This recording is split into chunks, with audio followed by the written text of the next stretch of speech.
Չեմպիոնին վայել ընդունելություն։ Երևանի Զվարթնոց օդանավակայանը կրկին չափից շատ մարդաշատ էր։ Այստեղ էին հավաքվել մանուկ ու մեծ, նախարար ու ռամիկ, ծանոթ ու անծանոթ, ովքեր եկել էին դիմավորելու աշխարհի ամենաուժեղ մարդուն, հունահռոմեական ոճի իմշամարտի աշխարհի կրկնակի չեմպիոն Արթուր Ալեքսանյանին, ինչպես նաև մեր մյուս ուժեղագույն մարզիկներին։ Իհարկե ամենալարվածն ու հուզվածը Արթուրի մայրն էր, ով սրտի թրթիռով էր սպասում չեմպիոն որդուն։ Աշխարհի չեմպիոնին դիմավորելու էր եկել նաև 2001 թվականի աշխարհի չեմպիոն Վաղինակ Գալստյանը, ով նշեց, որ շուտով Արթուրին դիմավորելու ենք նաև օլիմպիական չեմպիոնի կարգավիճակով։ Արթուրը եւս մեկ անգամ կրկնեց, որ չունի իրեն հավասար այսօր աշխարհում։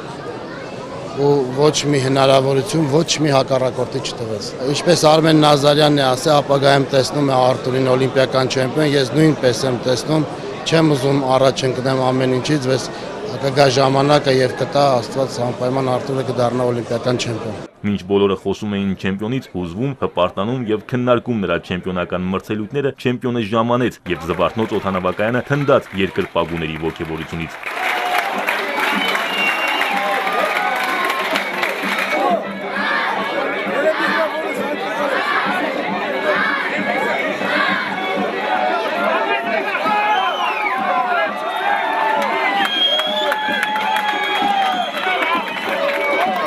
Կրկնակի ուրախ եմ կրկնակի աշխարհի չեմպիոն դառնալու համար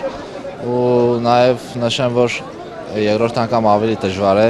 այսինքն աշխարհի չեմպիոն դառնալը շատ դժվար է, իսկ դա նույնը կրկնելու ու պահելը էլ ավելի դժվար է։ Հպարտ, բայց միևնույն ժամանակ հուզված էր նաև չեմպիոնի հայրը, ով Արթուրի անձնական մարզիչն է։ Ժողովրդի թիմավորելուց տեսնում եմ, որ այդ հաղթանակը ամբողջ ժողովրդինն է, ամբողջ ազգությանն է եւ դրանով եւս մեկ առավել հբարդեմ ու ուրախ, որ Արթուրը հաղթել է եւ ազգը այսպես գնահատում է իրեն։ Գևորգ Ալեքսանյանը նշեց, որ թեև Արթուրը աշխարհի չեմպիոն է, բայց դեռ շատ աշխատելու տեղ ունի։ Աշխարհի չեմպիոն եթե լինում ես, դա անսխալ չես։ Կա շատ սխալներ, հնարավորին չափ պիտի աշխատենք, այս վերջի արդեն 11 ամիս հետո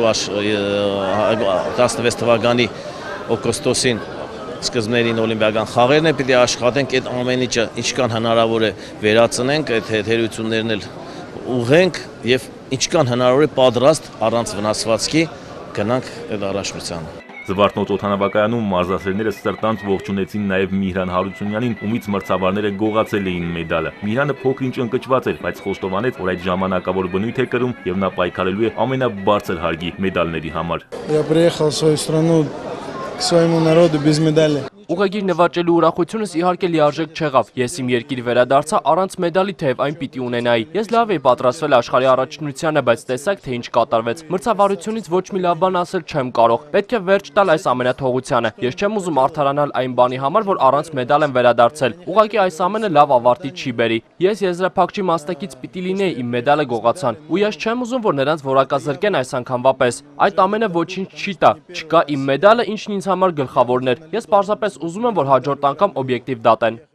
Արջևում օլիմպիական վարկանիշային մրցաշարերն են եւ ինչպես նշում է հունահռոմեական ոճի իմշամարտի Հայաստանի հավաքականի գլխավոր մարզիչ Լևոն Ջուլպալակյանը, մենք պայքարելու ենք, որպեսզի նվաճենք հնարավոր 6 ուղեգրերը։ Ռիոյի վարկանիշների համար մնում է 3 մրցաշար, դա լինելու է հաջորդ տարի ապրիլ ամսից, ապրիլի 15-ից 17-ը առաջին մրցաշարն է եւ շարունակական այնտեղ 2 շաբաթ միջումով, հետո նորից մի շաբաթ միջումով, մեկը եվրոպական, ուրեմն մրցաշարը լինելու հաջորդ 2-ը համաշխարհային։ Հաջորդը ուրեմն եվրոպականը Սերբիայում է լինելու ապրիլի 15-ից 17-ը, 2 շաբաթ հետո Մոնղոլիայում եւ մի շաբաթ հետո ուրեմն Ստամբուլում վերջի վարկանիշային։ Մոնղոլիայում խաղարկվելու է 3 վարկանիշ եւ Ստամբուլում 2 վարկանիշ։ Հուսանք, որ մեր մարզիկները կնվաճեն առավելագույն քանակությամբ ուղեգրեր եւ կսկսեն լավագույնս նախապատրաստվել օլիմպիական խաղերին։ Արամ Մանուկյան, Էպիկենտրոն։